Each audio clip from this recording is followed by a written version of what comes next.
Jadi memang kan di tengah pandemi ini susah ya mau kemana-mana. Jadi yang paling penting itu yang pertama mengatur nutrisi untuk diri sendiri dulu.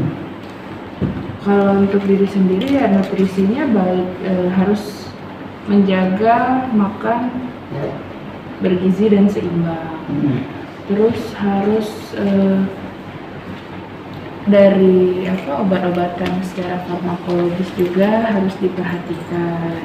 Pertama dari trimester 1, trimester 2, trimester 3 itu harus dijaga. Jadi trimester 1 pentingnya untuk mengkonsumsi vitamin, terutama untuk bayi. Terus dari trimester 1, 2, 3 itu memang harus menjaga asupan nutrisi, terus sama rajinnya mengkonsumsi farmakologis tadi, obat-obatan, vitamin, terus mengatur tetap berolahraga. Terus yang keempat itu paling penting menjaga kondisi pikiran. Jadi jangan sampai stres. Terus selalu berpikir hal-hal yang positif. Itu yang paling penting. Jadi antara semua penanganan tadi, paling penting itu mengatur pola pikir sendiri. Jadi jangan sampai stres, jangan sampai berpikiran negatif.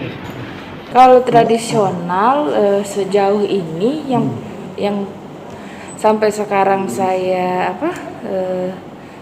pakai dari nenek-nenek moyang dulu kan, madu itu bagus. Terus tuh konsumsi kurma.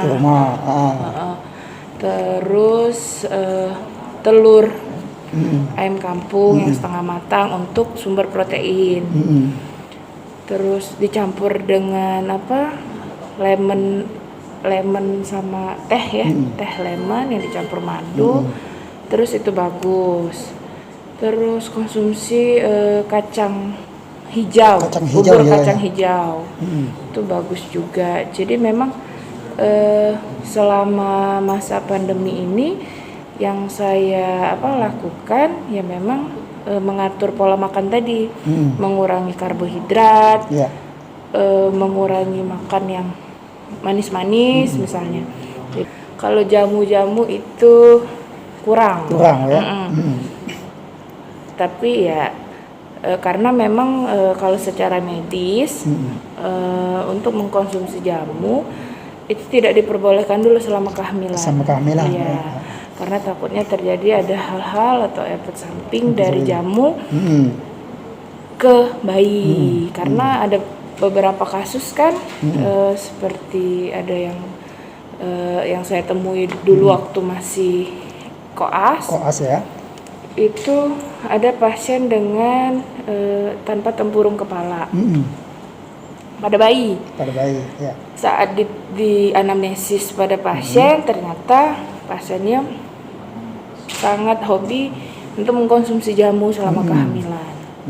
Nah itu hal-hal yang seperti ini yang untuk saat ini sangat dihindari. Jadi memang dari awal hamil ya memang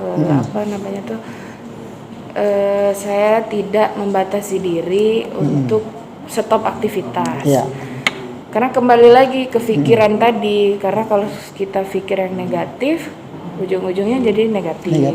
Jadi kalau kita berpikiran positif, pasti hal-hal positif akan terjadi. Jadi ketakutan, kewaspadaan itu pasti ada.